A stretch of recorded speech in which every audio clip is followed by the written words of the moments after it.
उदीचिता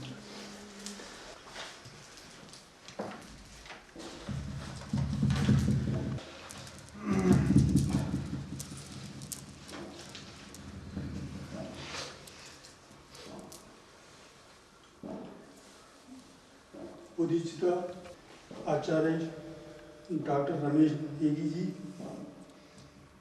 और यहाँ पर उपस्थित हमारे किन्नौर से आए भाई बहनों, आज आप लोगों के सामने बोधिचिता फाउंडेशन के आचार्य जी कुछ गौतम बुद्ध के बारे में, उनकी बेसिक नॉलेज के बारे में, उनकी जीवनी के बारे में थोड़ा सा जानकारी देंगे। और मुझे आशा है कि आप लोग भी उसमें ध्यानपूर्वक सुनेंगे, वचनों को अमल में, अपने जीवन में अमल करने की कोशिश करेंगे। सबसे पहले तो मैं गुरु जी का धन्यवाद करता हूँ कि इन्होंने हमारे मतलब रिक्वेस्ट पर एकदम तैयार हो गए कि हम नाम टशीजोम, सारनाथ, वाराणसी उधर से शिक्षा प्राप्त किया और संस्कृत में पीएचडी किया। और इनको शिक्षा के ऊपर काफ़ी कमांड है और ये लगभग सभी भाषाओं में जो है प्रवचन कर सकते हैं, जैसे हिंदी हुआ, संस्कृत हुआ, बोधी हुआ और इवन इंग्लिश हुआ और नेपाली भाषा में भी, और जहाँ भी जाओ ये जो है बड़े सफलपूर्वक प्रवचन करते हैं। और इनका ज़्यादा समय जो है गर्मियों में ये बाहर चले जाते हैं। पिछले वर्ष तो इन्होंने भी बाहर का प्रोग्राम रखा था, यहाँ पर हमने बहुत थोड़ा सा प्रोग्राम रखा, तो हमने रिक्वेस्ट किया था गुरु जी से कि तो आने वाले सालों में आप सर्दियों में यहीं पर रहें और हमारे जो हिमालय बेल्ट से यहाँ पर आते हैं उनको अपना शिक्षा दें। तो गुरु जी मान गए और उनके आशीर्वाद से हमें ये शिक्षा मिलने जा रहा है। और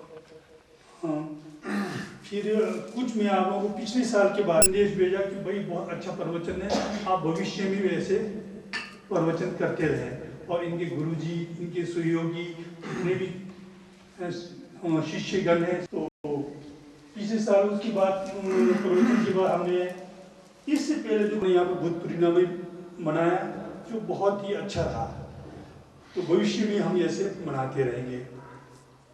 और इसके साथ ये है कि अब तो हमने आगे का प्रोग्राम ये रखा हुआ है कि छेशु में यहाँ पर लोग जो आए उन लोगों के लिए बहुत सुविधा हो, तो नस पर या यहाँ पर तीर्थ यात्रा में आगे थोड़ा बहुत हम अपने श्रद्धा में खर्च करेंगे, तो इसमें कोई वो बुरा नहीं होगा। तो इसी के साथ मैं गुरु जी से पुनः निवेदन करता हूँ कि आज का अपना प्रवचन का कार्यक्रम शुरू करने की कृपा करें।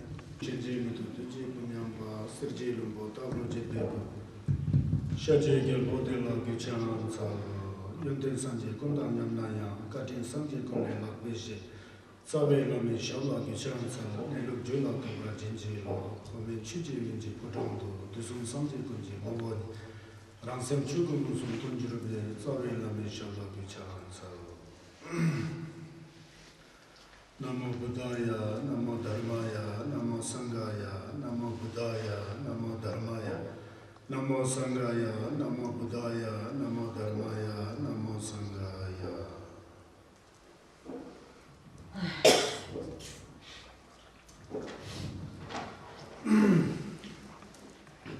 तो पिछले साल की तरह इस साल भी मुझे हिंदी में बोलना पड़ेगा क्योंकि कोई अलग अलग भाषा के लोग हैं ना, तो इसलिए हिंदी सरल हिंदी में बिल्कुल आसानी से मैं आप लोगों को बोलने की कोशिश करूँगा।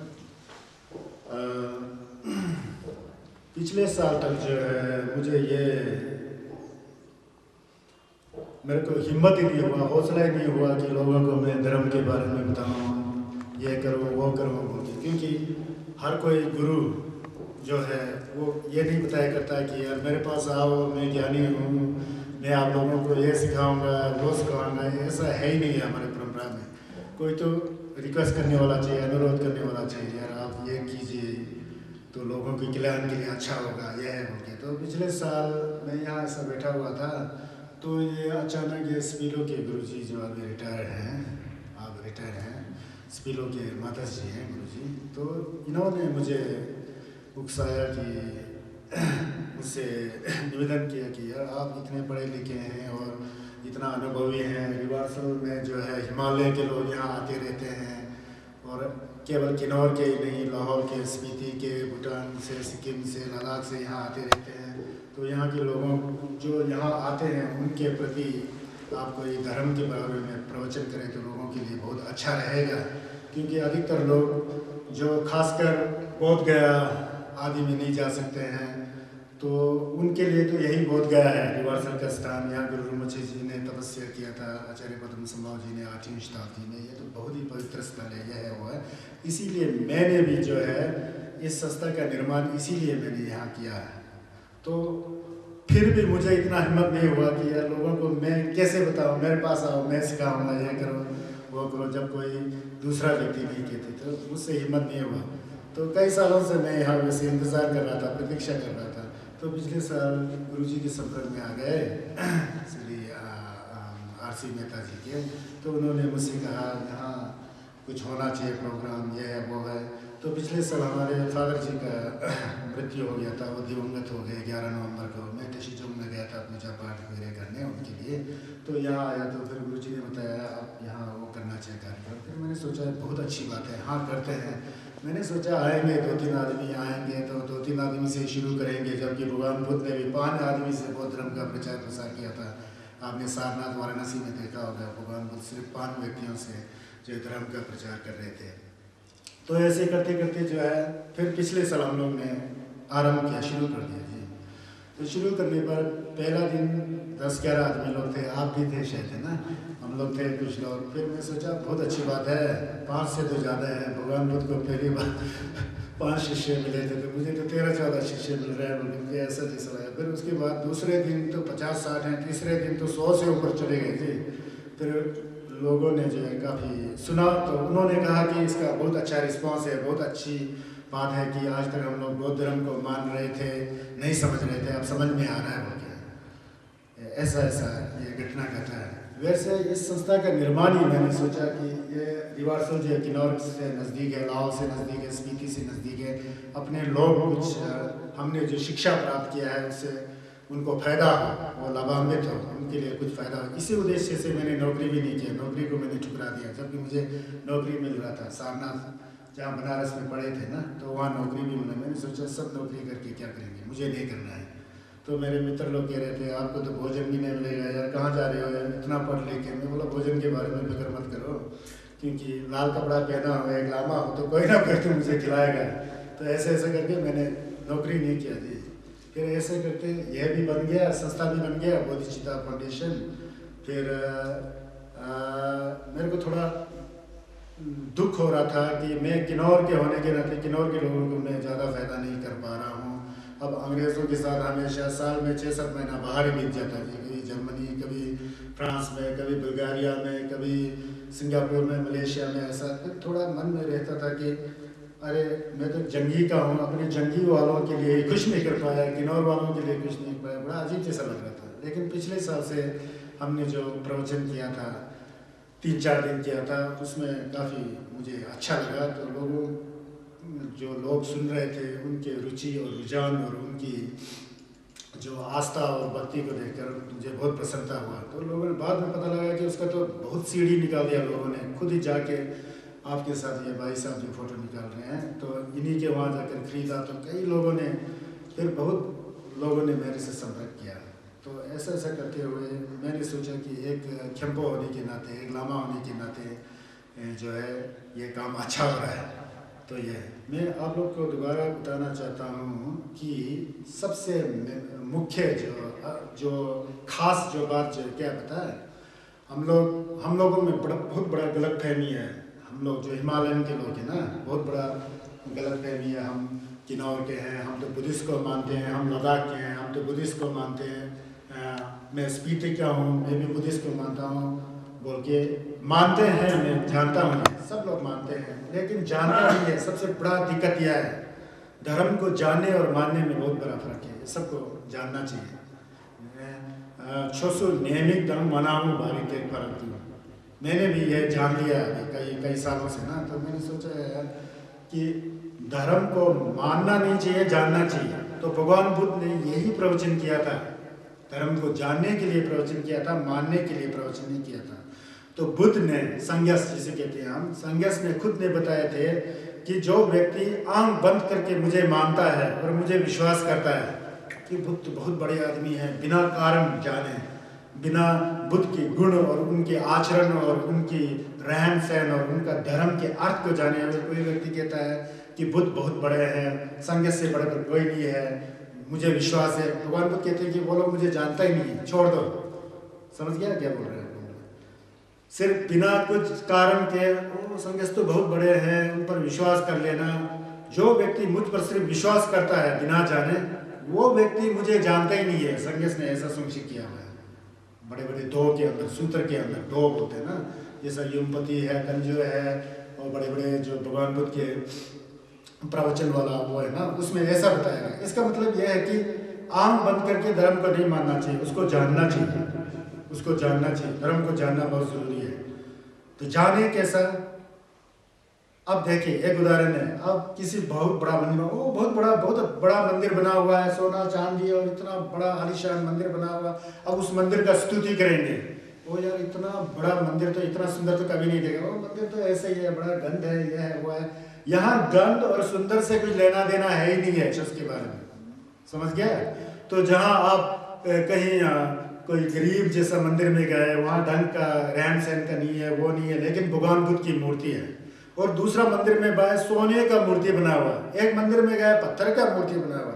अब पत्थर वाला मूर्ति के पास जाएंगे, यार ये तो बहुत अच्छे नहीं है, ये है वो है, ओ ये तो सोने का बना हुआ, यार इतना आलीशान है, इतना कीमती है, इतना बढ़िया लग रहा है। वहीं आपका धर्म खत्म हो जाता है। वास्तव में कहने का मतलब यह है, चाहे भगवान बुद्ध का मूर्ति मिट्टी का बना है, तांबे का बना है, लोहे का बना है, सोने का बना है, हीरा का बना है, उससे भी लेना देना नहीं है।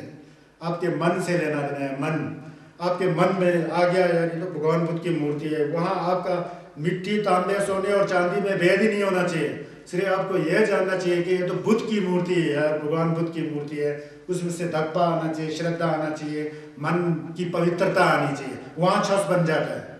वो हम लोग करते क्या है, कहीं मंदिर में जाते हैं, यार यहाँ तो यह है, वहाँ तो यह है, यहाँ तो यह है करके अपने आप को दूषित बना लेते हैं। तो जो कुछ पहले जो मन की पवित्रता और शुद्धता था वो भी खत्म हो जाता है, सब मदक भाव हो जाता है, सब जो है वो चंगमा नहीं रह जाता है ना। अब मेरे कहने का मतलब यह है कि पहले संन्यास के शस्त्र को जानने से जो है जितना फायदा है, मानने में उतना फायदा नहीं है। शस्त्र को जानना चाहिए, मानना नहीं चाहिए, मैं भी ऐसा समझता हूँ। जानेगा तो आप सुधरेंगे ना। शस्त्र को जानेंगे तो आप चोरी करते होंगे तो आप चोरी नहीं करेंगे, आप शराब पीते होंगे तो आप शराब नहीं पिएंगे, आप मीट खाते होंगे तो आप मीट नहीं खाएंगे, है ना। आप लोगों को चुगली करते हो तो आप चुगली नहीं करेंगे। आप उर्पटांग विचार मन में ला रहे हैं और लोगों को उस पर प्रयोग कर रहे हैं, उसका उपयोगी जो लोगों को जो है तड़पाने के लिए, लोगों को हानि देने के लिए आप उसका प्रयोग कर रहे हैं, तो वो भावना आपके अंदर आएगा ही नहीं। जब वो भावना आपके अंदर नहीं आएगा ना, तो वो है असली। मेरे कहने का मतलब ये है, भगवान बुद्ध ने यही कहा था। बाद में लोग भटक गए, कहाँ मंदिर के पीछे चले गए, कहाँ छम्मे के पीछे भाग गए, कहाँ भ्रेंगा के पीछे भाग गए, कहाँ कोरा के पीछे भाग गए, सब उरुपटांग हो गया है। समझ गए ना। मेरे कहने का मतलब ये नहीं कि कोरा बंद लगाओ, कोरा लगाना गलती है, मेरा ये कहना बिल्कुल नहीं है। भ्रेंगा मत पहनो, ये भी नहीं है गलती, है ना। मंदिर में मत जाओ, यहाँ वहाँ मत जाओ, ये भी नहीं है मेरा कहने का मतलब। दिया मत जलाओ, ये भी नहीं है मेरे कहने का मतलब। मेरे कहने का मतलब है कि सबसे पहले स्वयं जो है संगमा होना चाहिए, स्वयं जो है साफ होना चाहिए, स्वयं शुद्ध होना चाहिए। ये मेरा भाई है जी, तो बहुत अच्छे हैं, ये मेरा भाई का दुश्मन है जी, वो तो बेकार आदमी है, ये है वो है। यहाँ पर जब हम लोग जब मंदिर में छक करने जाते हैं, कोरा करने जाते हैं, दिया जलाने जाते हैं, पेचा पड़ते हैं, जो भी करते हैं, कोई बात नहीं, बहुत अच्छी बात है। लेकिन उससे सबसे अच्छी बड़ी बात क्या है पता है? हम लोग जब मने पड़ते हैं तो हमारा सन कैसा है वो बहुत जरूरी है। हम छम्मे जलाते हैं तो उस समय हमारा मन कैसा है वो बहुत जरूरी है ना। हम पेचा पड़ते हैं तो हमारा मन कैसा है उस समय उसको जानना बहुत ज़रूरी है। उस समय मन में, जैसा हम लोग आमतौर पर रहते हैं ना, आमतौर पर ये तो यह है जी, उसके घर में आग जल रहा है जी, उसके घर में आग बुझ रहा है जी, वहाँ तो 2 लड़ रहे हैं जी, यहाँ तो ये कर रहे हैं, वो कर रहे हैं। वही तो अधर्म है, उसको भगाना है। उसको सब भूल करके भगा करके जो मन में जो शुद्ध भाव आ जाता है, मन की पवित्रता, विचारधारा अच्छा हो जाता है कि जहाँ पर हमें दुश्मन और मित्र में भी भेद दिखने नहीं लग पड़ता है कि वो तो सब इंसानियत है, सब एक ही है, सबको जन्म लेना है, सबको मरना है, बुढ़ापा होना है, बीमार होना है, सबका तकलीफ एक ही है, सबको सुख चाहिए, किसी को भी दुख नहीं चाहिए, सबको सुख चाहिए। चाहे राजा हो, चाहे रंग हो, चाहे अमीर हो, चाहे गरीब हो, फर्क नहीं पड़ता है, सबको तो सुख चाहिए ना। वो सुख से, जैसा हमारा शरीर हमें प्यारा है, वैसे ही दूसरे का शरीर दूसरे को प्यारा है। सभी को अपना अपना व्यक्तिगत अपना अपना शरीर सबको प्यार होता है। फिर हम दूसरे को गलत क्यों समझे, अपने को ये महान क्यों समझे? जहाँ पर यह भावना नहीं रहती है, जहाँ पर यह विचार नहीं रहता है, तो मन शुद्ध हो जाता है। सिम साभाजित है ना, मन शुद्ध हो जाता है। मेरे कहने का मतलब है कि उस तरह का मन शुद्ध हो ना, तीर राशि को कहता है। जैसे पानी कितना साफ होता तो कितना सुंदर दिखाई देता है, पानी इतना पीते समय भी मजा आता है, देखते समय भी यार इतना साफ सुथरा पानी है। उसी तरह हमारा मन होना चाहिए, तब जाके आपका कोरोना का फायदा है, तब जाके आपके दिया जलाने का फायदा है, तब जाके आपके मने लगाने का फायदा है, तब जाके आपका मंदिर में दर्शन करने का फायदा है, तब जाके तीर्थ यात्रा करने का फायदा है। अगर आपका मन, जैसा घर में आपका मन दूषित था, वैसे ही आपका मन रिवर्सल में दूषित है, तब दिया जलाते समय दूषित है, माला लगाते समय दूषित है, हर कहीं दूषित है, तो वो तो एक ही हुआ ना। फिर क्या छस किसको कहा जाए? धर्म क्या है? मेरे कहने का मतलब ये है कि धर्म का अर्थ जो है सेम का बात है, ये सब मन का बात है। अब फर्क नहीं पड़ता है आप अमीर हो या गरीब हो, आपका मन साफ हो तो अमीर हो भी छस कर रहा है, आपका मन गलत हो गरीब हो भी आप छसवानी है। समझ गए ना? ये सिर्फ मन की बात है। राजा हो, उसका मन साफ हो, पब्लिक के प्रति उसका करुणा हो, उसका दया हो, भावना हो, सबको समान गति से देखता है, तो वो छसवा राजा है ना। अगर कोई गरीब आदमी है, उसके अंदर कुटिलता है, कुटिलता है, ईर्ष्या है, कंपटीशन की भावना है, हमेशा मन में जो है दुर्भावना ही लगा रहता है अपने भाई बहनों के प्रति, सबके प्रति, दूसरों को तो कहना ही क्या है। वो उस व्यक्ति का धर्म करने का मतलब ही क्या है? वो धर्म क्या है? धर्म का मतलब थोड़ी है कि हाथ में माला लिया, माने कुर्सी किया। धर्म का मतलब थोड़ी है कि डावा बन करके सिर को मुड़वा दिया और लाल कपड़ा पहना, यह थोड़ी है। धर्म का कपड़े से कुछ लेना देना नहीं है, ये जानना चाहिए। संघर्ष ने कहा है कपड़े से कुछ लेना देना नहीं है, मन से लेना देना है। फर्क नहीं पड़ता कि आप गौर तपस्या कर रहे हैं, किसी गुफा में जाकर के गौर तपस्या कर रहे हैं, फर्क नहीं पड़ता कि आप किसी शहर के बीच में रहते हैं, फर्क नहीं पड़ता कि अभी कहीं जंगल में बैठते हैं। अगर मन साफ है, बुद्ध के प्रति आस्था है, तो भगवान बुद्ध ने जो खता दिया है, जो हमको उपदेश दिया है, छस दिया है, उसको सुन करके मन में रख करके उसका भावना करके कि सही में आपके मन की पवित्रता है, आप समझ रहे हैं मन को, वाह संगेश तो बड़ा जिल्लत वाला यार, अभी मैं समझ रहा हूँ क्या है। जितना कम हमारे अंदर आशा ना हो, हम जहाँ तक हो सके हम आशावादी ना हो।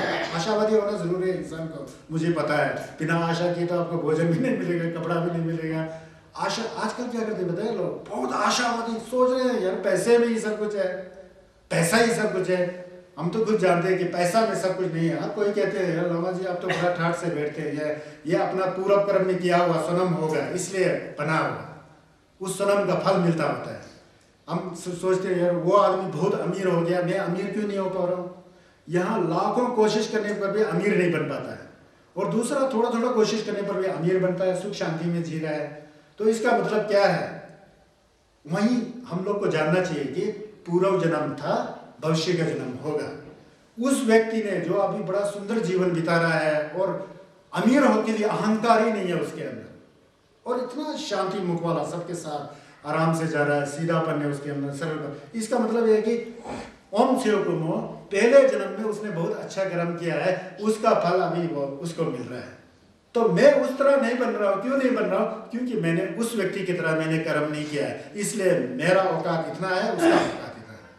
यही फर्क है, बाकी कुछ नहीं है।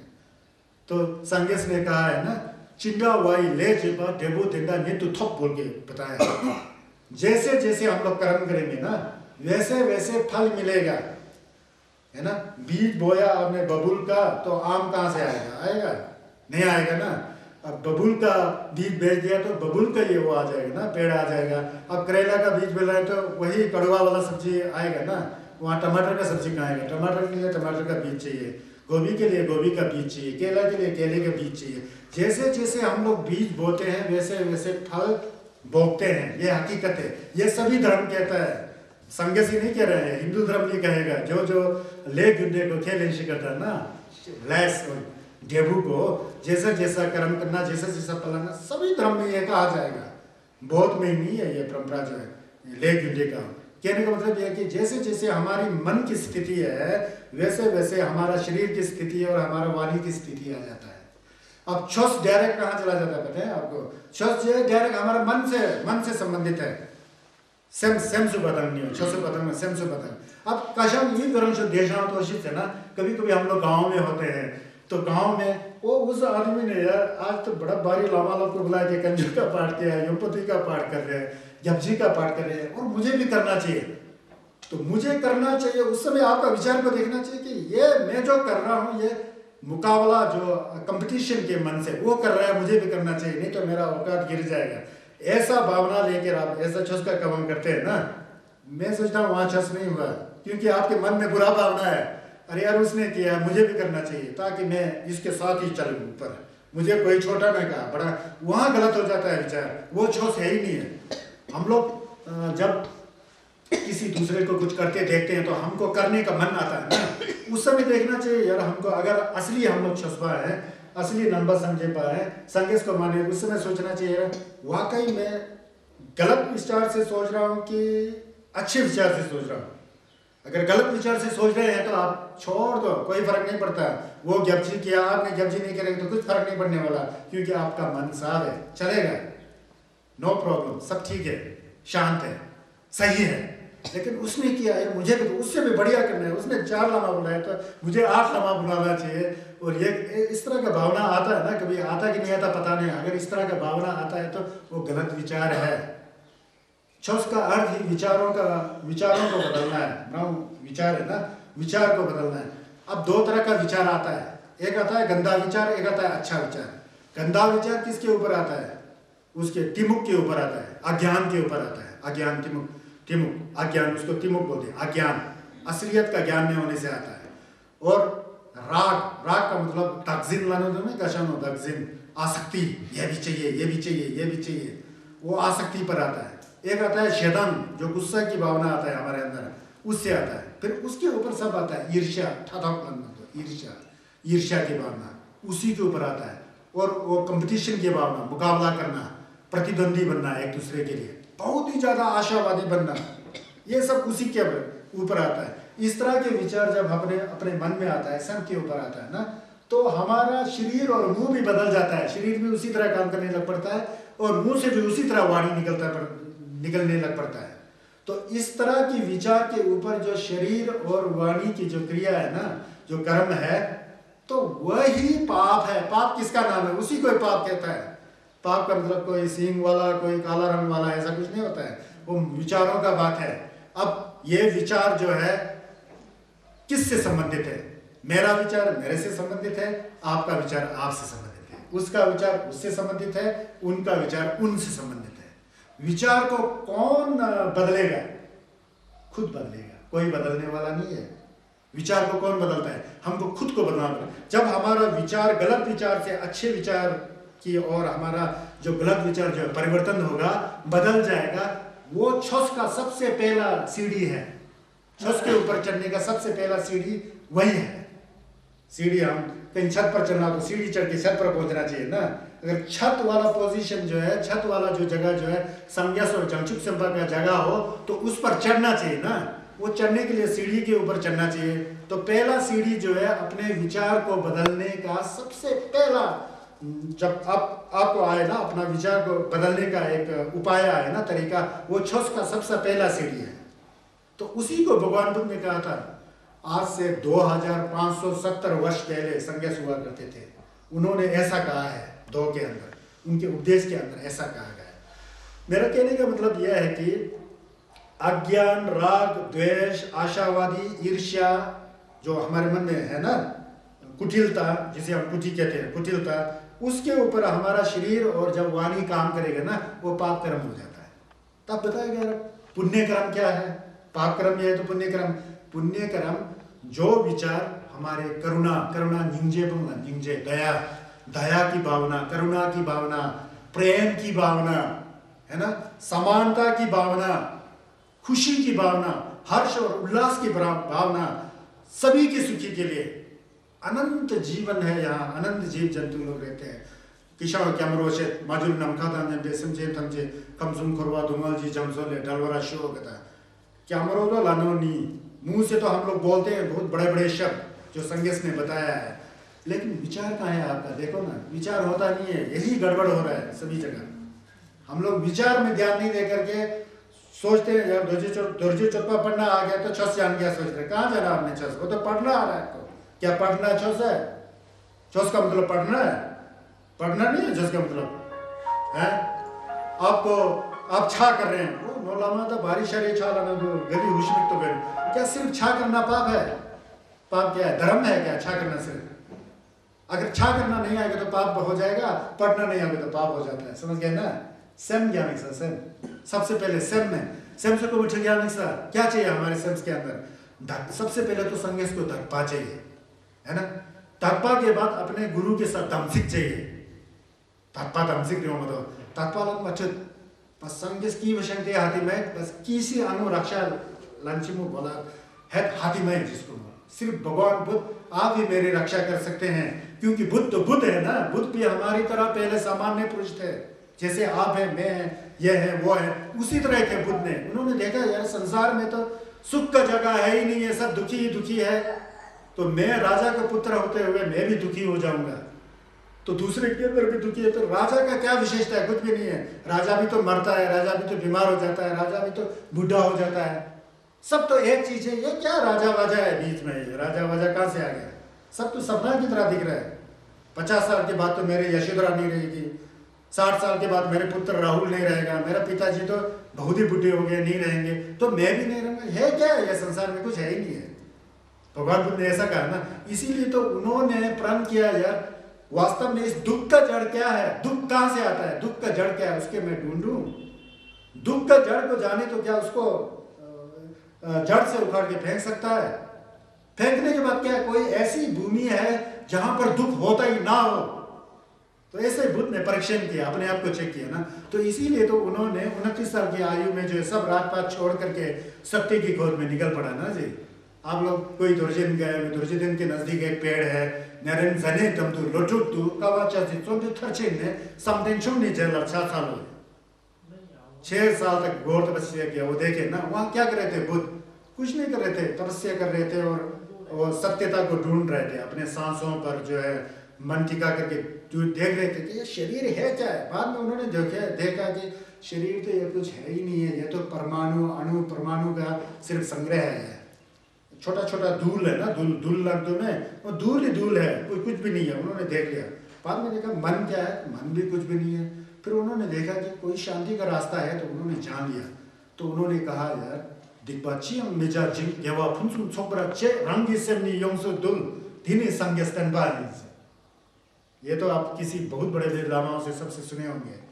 सर्व पापस अकरणम कुशलस्य उपसंपदा स्वचित परियोद अपन्नं एतं बुधानुशासना। किसी भी पाप करे को नहीं करना, पुण्य का संचय करना, अपने चित्त को खुद परिशुद्ध करना, यही भगवान बुद्ध का उद्देश्य है। पाप कम मलम में केवा कम गटोट माले लम्बी मराव सैमसो मराव तुलमिक होदोई संगे सतन बातों ऐसा बताया ना। तो मैं इससे पहले जो आपको बार बार बता रहा था, विचार साफ होना चाहिए, मन साफ होना चाहिए, वही रंगी सेमनी योंसु दुल बोलने वाला वो है। मराव सैमसो हमारा मन को हम खुद ही वश में कर सकते हैं, कोई दूसरा करने वाला नहीं। कभी कभी हम सोचते हैं बड़ा दुखी होते हैं, बड़ा थके होते हैं संसार के दुखों से, किसी मंदिर में जाते हैं, एक दिया जलाते हैं, बहुत अच्छी बात है। उस समय आपकी मन का भाव अच्छा होना चाहिए, शुद्ध होना चाहिए मन, और भगवान बुद्ध के प्रति आपका आस्था होना चाहिए। तब छक कर रहे फिर मतलब बन जाता है। अगर यह भावना नहीं हो तो उसका कुछ मतलब नहीं है कि आप छस कर रहे हैं। गलत फहमी है। सबसे पहले मन होना चाहिए, सेंस को थप्पा भगवान की बुद्ध के प्रति 100% विश्वास होना चाहिए कि हाँ यार बुद्ध ही हमें बचा सकते हैं। और बुद्ध ही, जब आपने बुद्ध के ऊपर आपने विश्वास किया तो बुद्ध का जो प्रवचन है उस पर आपको विश्वास होगा। वो विश्वास होगा किसी योग्य गुरु से जिसको सही में बौद्ध धर्म के बारे में व्याख्या करना आता है, टीका टिप्पणी करना आता है। तो गुरु भी ऐसा होना चाहिए कि जो स्पष्ट रूप से सब पढ़ा हुआ हो उसने बुद्ध के प्रवचनों को, वही आपको स्पष्ट ज्ञान दे सकता है। उसको ज्ञान देने से कुछ फायदा नहीं है, उसको सुनना पड़ता है, फिर धारण करना पड़ता है, फिर क्या क्या है उसको गोमजमलेन करके उसको अपने मन पर उतारना पड़ता है। जैसे जैसे आपको आपके मन में उतर जाएगा अच्छे से ना, तो वैसे वैसे आपके अंदर अच्छी भावना आ जाती है। अच्छी भावना आ जाती है तो स्वयं में हमारा जो दुल है ना, दुल शख्स किया है ना, जो हमारे मल है ना, मल जो है उल्टा विचार है ना, वो धुल जाता है आस्ते आस्ते। जैसे जैसे उल्टा विचार धुलते जाएगा वैसे वैसे आपका मन पवित्र होते जाएगा।